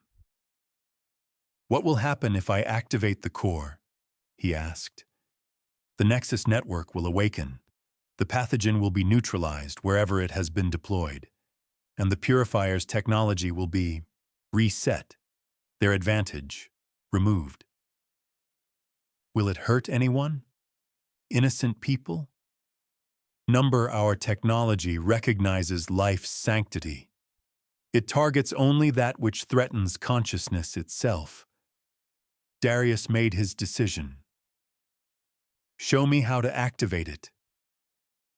The custodian guided him through a sequence of mental commands, the crystal responding to his focused intent rather than physical interaction. As he completed the sequence, the central sphere began to rotate, its glow intensifying until it was almost blinding. "It begins," the custodian communicated. "Go now. Your friends need you, and there is more yet for you to do. The key will remain with you, a connection between your people and ours." The crystal detached from the sphere and returned to Darius, attaching itself to his clothing. As he turned to leave, the custodian shared one final message. "Remember, Preserver, knowledge without compassion leads to suffering. This is the lesson the purifiers forgot." Darius raced back through the passage as the facility trembled with increasingly violent impacts. He reached the main chamber just as Zara completed the transmission. "Transmission successful," she announced triumphantly. "Data packets confirmed received at all targeted locations." "We need to leave now," Kavex urged, his skin flashing urgent patterns. "The attackers have breached the secondary defenses." They sprinted for the hangar where their Nexari vessel waited, the crystal guiding Darius through shortcuts he wouldn't have found otherwise. As they reached the ship, the facility's main entrance exploded inward, and figures in advanced combat suits began pouring through the breach. "Go!" Darius shouted as they scrambled aboard. Zara threw herself into the pilot's seat, her hands flying across the controls as the engines roared to life. The ship lifted off just as the first energy blasts struck the hangar floor where they had been moments before. Through the viewport, Darius caught a glimpse of the attackers. Some human in TDI-style combat gear, others tall, gaunt figures that could only be the Nexari purifiers in their biological forms. "They're pursuing," Kvex reported as they accelerated away from the moon. 3 vessels, heavily armed. "Can we outrun them?" Darius asked. Zara's expression was grim. "Not a chance. Their ships are newer, faster." The crystal pulsed against Darius's chest, and he understood its message without words. "Head for the gas giant," he instructed, "as close as you can get to its atmosphere." "That's suicide," Zara protested. "The gravitational forces will tear us apart." "Trust me," Darius insisted, the crystal's knowledge flowing through him. "This ship has capabilities we haven't accessed yet." Reluctantly, Zara adjusted their course, diving toward the massive planet. The pursuing vessels followed, closing the distance with alarming speed. "Whatever you're planning, do it fast," she urged, as the first warning alarms signaled the increasing gravitational stress on the hull. The crystal detached from Darius's chest and floated to the ship's central console once more. As it integrated with the systems, new controls appeared, and Darius found his hands moving across them with instinctive understanding. "When I give the word," he said, "execute a hard turn away from the planet on my vector." Energy blasts from the pursuing ships flashed past them as they plunged deeper toward the gas giant's swirling clouds. Warning alarms blared throughout their vessel as structural integrity began to fail. "Now!" Darius shouted, activating the sequence the crystal had shown him. Zara wrenched the controls, sending them in a gut-wrenching turn away from the planet. At the same moment, a pulse of energy radiated from their ship in all directions, invisible except for how it distorted the space around them. The pursuing vessels, caught unprepared for the maneuver, flew directly into the energy field. Their systems failed instantly, engines dying as they tumbled helplessly into the gas giant's crushing gravity well. "What did you do?" Zara asked, staring in astonishment as their enemies disappeared into the planet's atmosphere. "The crystal activated some kind of targeted EMP," Darius explained, though that description hardly captured the sophisticated technology at work. "It disabled their systems without affecting ours." Kvex studied Darius with newfound respect, his skin patterns showing a complex mix of awe and concern. "You have changed, my friend. The crystal has connected with you in ways I do not fully understand." "I'm still me," Darius assured him, though he couldn't deny the strange new awareness that hummed at the edges of his consciousness. Just with access to more information than before. As they left the gas giant's gravitational influence, the ship's communication system activated, receiving multiple incoming transmissions from across the sector. Zara patched them through, and the cabin filled with overlapping voices reporting the same phenomenon. Across 17 worlds targeted by Protocol Ascension, mysterious energy pulses had neutralized the pathogen wherever it had been deployed, and in TDI facilities where the bioweapon was being prepared, systems had failed catastrophically, destroying the deadly agents without harming personnel. The Nexus network, Darius explained, feeling the crystal's satisfaction. It worked. A priority transmission cut through the others, a familiar voice that made them all tense. This is the research vessel Prometheus calling unidentified Nexari craft. Dr. Mbeki, if you're aboard, please respond. This is Captain Hendricks. We're here to help.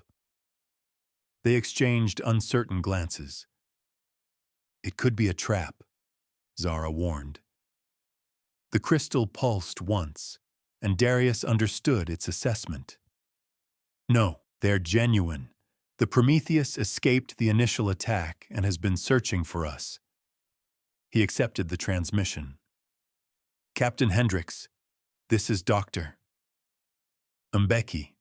It's good to hear your voice. Likewise, Doctor. We'd nearly given up hope, Hendricks replied, relief evident in his voice. Your transmission reached us along with everyone else. It's causing quite the uproar across the sector. The Galactic Concord has issued emergency protocols, and several TDI officials, including Director Graves, have been taken into custody pending investigation. And the pathogen? Darius asked urgently. Reports are still coming in, but medical authorities are confirming your neutralizing agent works. Production has been authorized on every major world in the sector. But that's not all. Something happened to the existing deployed pathogen. It just deactivated. Scientists can't explain it. Darius exchanged looks with his friends. We might have some insights into that phenomenon, Captain. I'm sure you do, Hendricks replied with dry understatement. Your presence is requested at Concord Station for debriefing. Multiple governments want to hear your story firsthand. We'll be there, Darius promised. But first, there's something else we need to do. After ending the transmission, he turned to his companions. There are other Nexari facilities out there, places where more knowledge is preserved, including information about who the purifiers were working with in the TDI besides Graves. You want to ensure all conspirators are exposed, Kavek surmised, his diplomatic mind grasping the strategic thinking. And make sure no one else can misuse Nexari technology, Darius added. The crystal can guide us to these locations. Zara leaned back in the pilot's seat, exhaustion evident but determination undiminished. So our adventure isn't over yet? No, Darius admitted. In fact, I think it's just beginning. The crystal pulsed with agreement as their ship accelerated into FTL, stars streaking past as they embarked on the next phase of a journey none of them had sought, but all had embraced. The Nexus network had awakened, and with it, a new chapter in human-alien relations, one that would either forge unprecedented cooperation or expose divisions deeper than anyone had imagined. 3 months after the events at the lunar facility, Darius stood at the observation deck of Concord Station, watching the diverse crowd of humans and aliens moving through the grand plaza below. The massive space station served as the diplomatic heart of the sector, where representatives from all spacefaring civilizations could meet on neutral ground. The crystal, now housed in a specially designed pendant around his neck, pulsed gently against his chest. A familiar and comforting presence he had grown accustomed to over their journey together. Admiring your handiwork? Zara asked, joining him at the railing. She looked different now, more rested, her wild curly hair trimmed but still untamable, wearing the formal uniform of the newly established Interspecies Technology Exchange Commission. Hardly my work alone, Darius replied with a smile. We all played our part. Below them, a delegation of Torlaxians moved through the plaza, their skin patterns showing peaceful dialogue colors as they conversed with representatives from 3 different human colonies. In the weeks following the exposure of Protocol Ascension, interspecies cooperation had reached unprecedented levels as governments worked together to ensure no similar threat could emerge in the future. Kvex should be finishing his presentation to the Concord Council soon, Zara noted, checking the time. His diplomatic skills have been invaluable in navigating the political fallout. The truth about the purifiers helped prevent anti-Nexari sentiment, Darius agreed. Showing that they were extremists rejected by their own civilization made all the difference. Their conversation was interrupted as Darius's communication device chimed with a priority message. The analysis of Director Graves's secure files is complete, he reported after reading it. They've identified 32 additional conspirators within the TDI and 7 other government organizations. And the purifiers themselves? Zara asked. Still being tracked? The Nexus network can detect their technology signatures now, but they went deep into hiding after their plan failed. The custodian believes some may have escaped to other sectors beyond our current reach. The mention of the custodian brought a thoughtful expression to Zara's face. Do you ever regret it? Becoming connected to the network? Taking on this responsibility? Darius considered the question seriously. 3 months ago, he had been a research scientist whose greatest concern was cataloging alien microbes. Now, he served as the primary liaison between humanity and the awakened Nexari consciousness, interpreting and guiding the integration of their advanced knowledge into modern society. I miss the simplicity sometimes, he admitted, but not enough to change what happened. The knowledge the Nexari preserved is too valuable to remain hidden, and too dangerous to be released without guidance. Kvex approached, his skin glowing with the satisfied patterns of successful diplomacy. The Council has unanimously approved the Ophiuchus Protocol, he announced. All 17 affected worlds will receive technological and medical assistance, with supervision from mixed species oversight committees. Congratulations, Ambassador, Darius said warmly, noting the new insignia on Kvex's formal attire, marking his elevation to full ambassador status by the Torlaxian Council. A title I never sought, Kvex replied with characteristic humility, but one I accept in service of greater understanding between our peoples. They moved away from the observation deck toward a private meeting room where their next briefing would take place. As they walked, Darius reflected on how their unexpected journey had transformed them all. Zara, once a brilliant but somewhat reckless engineer, now helped evaluate and adapt Nexari technology for safe use by modern civilizations. Her practical approach to complex systems had proven invaluable in translating ancient knowledge into applicable solutions. Kvex had become a respected voice for cooperation between species, his natural diplomatic abilities enhanced by first-hand experience of both the dangers of extremism and the potential of true collaboration. And ARIA, thought lost in the attack on Hephaestus Station, had miraculously survived by uploading a copy of her consciousness to the station's backup systems. She had rejoined them 2 weeks after their escape, her experiences having expanded her understanding of both human and alien psychology in ways that made her an even more valuable member of their team. Inside the meeting room, high-ranking officials from 12 governments awaited them, along with scientific experts and military advisors. At the center of the table, a holographic display showed the locations of known Nexari facilities across the sector, some already explored, others awaiting investigation. As Darius prepared to brief them on the latest discoveries from these ancient sites, he felt the crystal pulse with approval.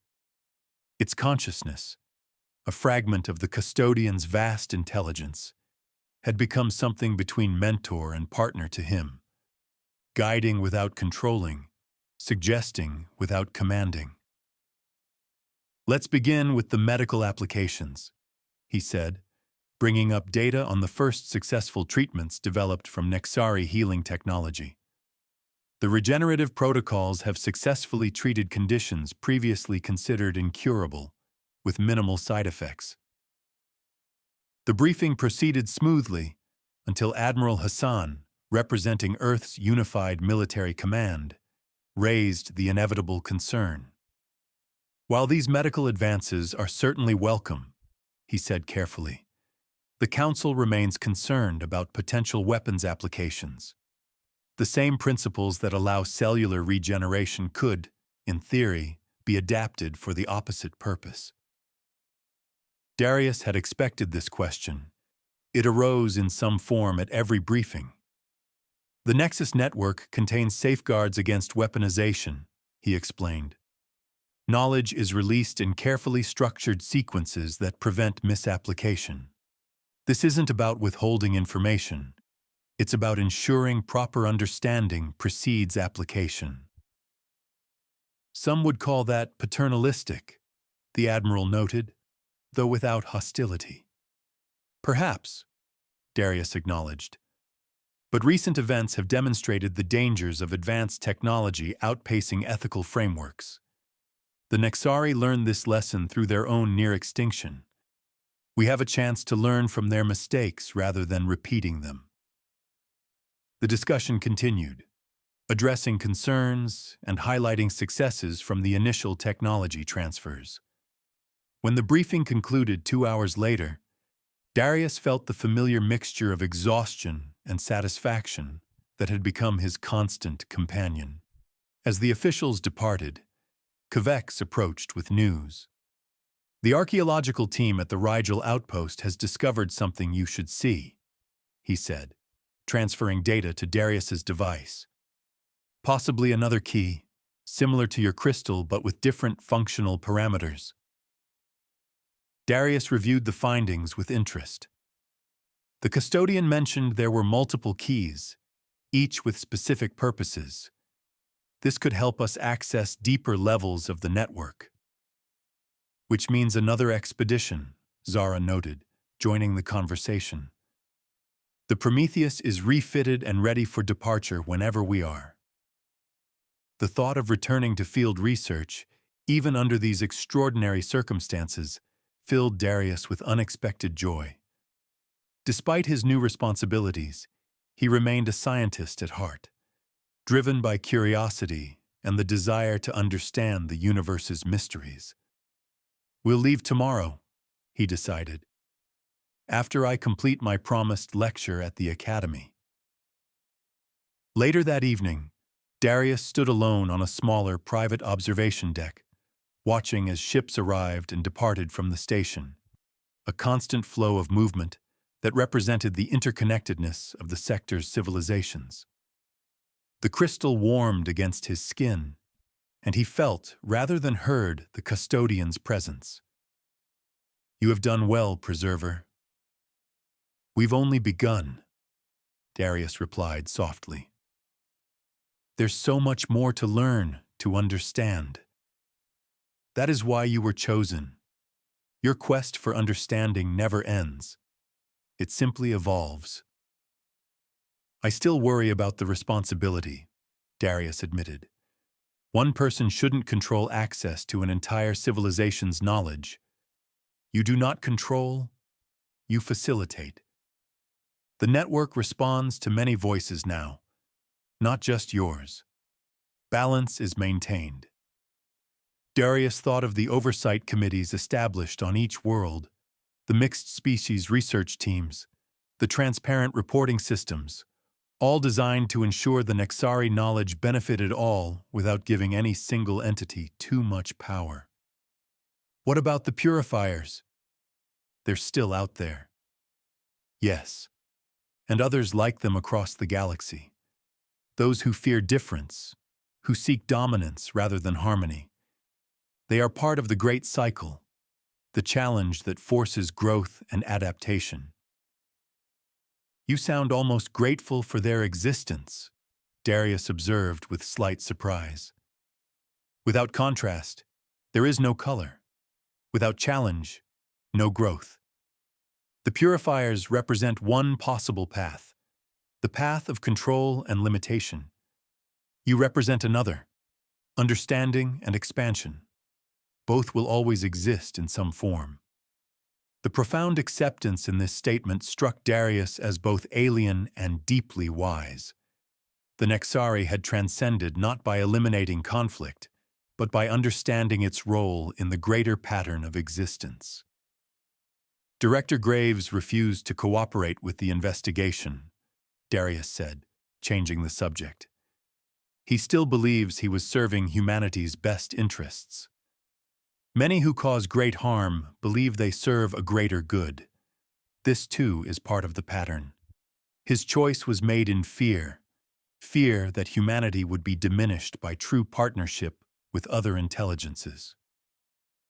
And instead, he nearly prevented the greatest advancement in human history, Darius said with irony. A soft chime from his communication device interrupted their conversation, a reminder of his lecture the following morning. Young scientists from across the sector would be attending, eager to learn about the new fields of study opening before them. As he turned to leave, Darius felt a sense of completion that had eluded him during the frantic months of crisis management. They had not only prevented a catastrophe, but had set in motion changes that would reshape civilization for generations to come. "Good night, custodian," he said softly to the crystal. "Thank you for trusting us." "Trust is mutual, preserver. Sleep well. Tomorrow brings new discoveries." The next morning, Darius stood before a packed auditorium at the Concord Academy of Sciences. Students and established researchers alike had gathered to hear him speak about the integration of Nexari biological knowledge with modern scientific understanding. As he began his lecture, he saw Zara and Kavex in the front row, offering silent support. ARIA's drone hovered nearby, recording the session for distribution to other academic institutions across the sector. The universe revealed by the Nexus network is more complex and more interconnected than we ever imagined, Darius began, feeling the crystal warm against his chest. What we're discovering challenges not just what we know, but how we know it.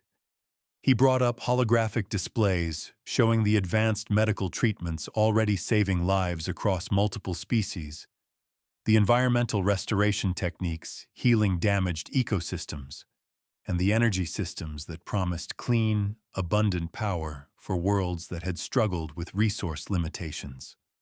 But perhaps the most profound lesson from the Nexari is not technological, but philosophical, he continued.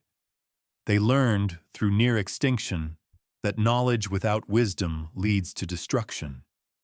Evolution without compassion becomes mere competition, and intelligence without cooperation has inherent limitations. As he spoke, he noticed a young student in the third row, a human woman with intense focus and quick, curious eyes that reminded him of himself at that age. She was taking notes not on a standard device but in an actual physical notebook, a quirk that spoke of someone who thought differently, who walked their own path.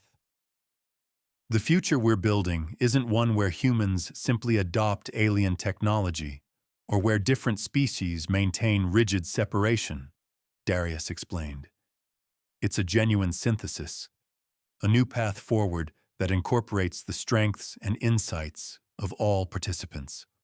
After the lecture, as students crowded around with questions, the young woman with the notebook finally reached him. "Dr. Mbeki, I'm Sasha Afolayan," she introduced herself with respectful confidence.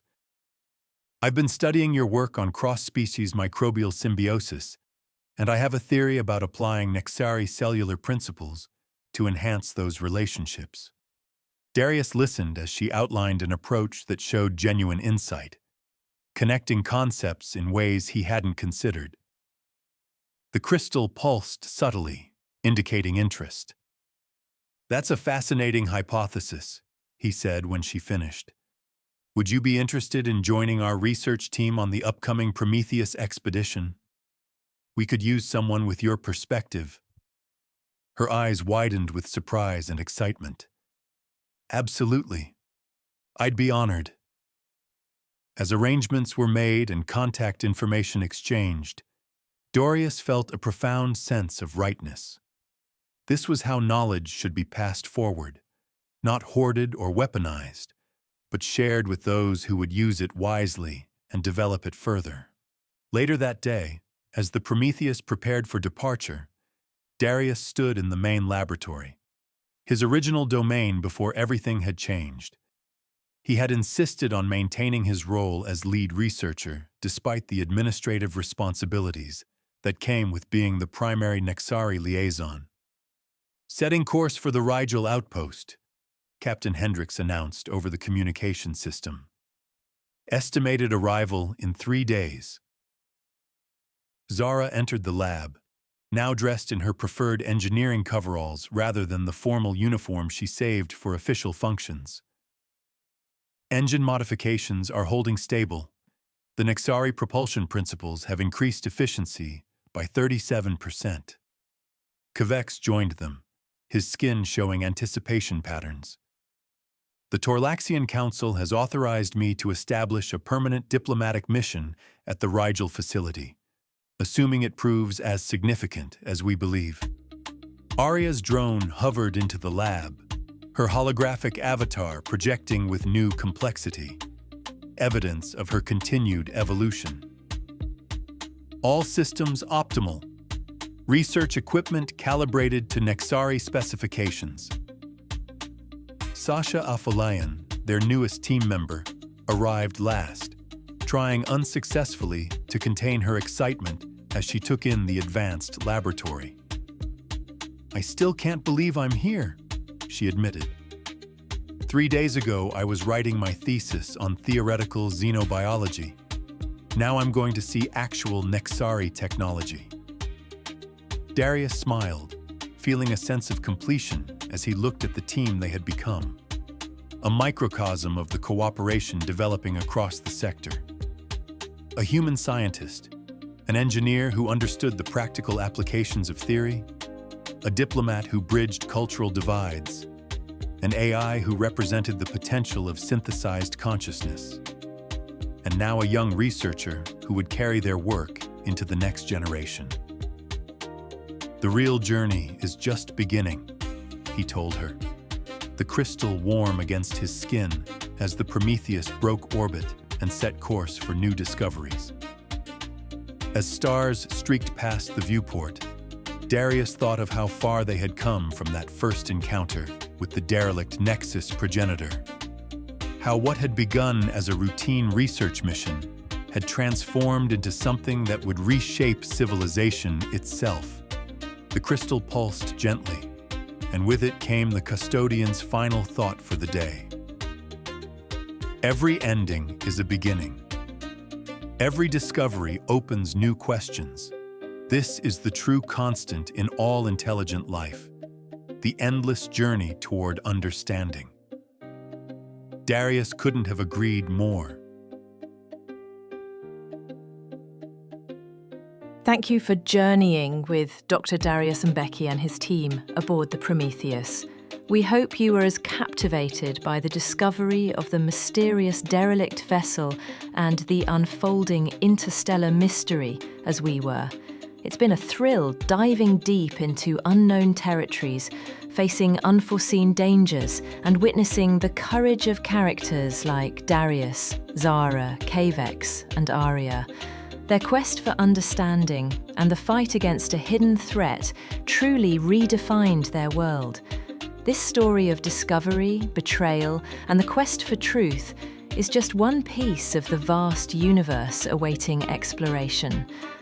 If you enjoyed this adventure, and want to follow more tales of scientific intrigue and interspecies cooperation, please like this video and subscribe to our channel for future transmissions.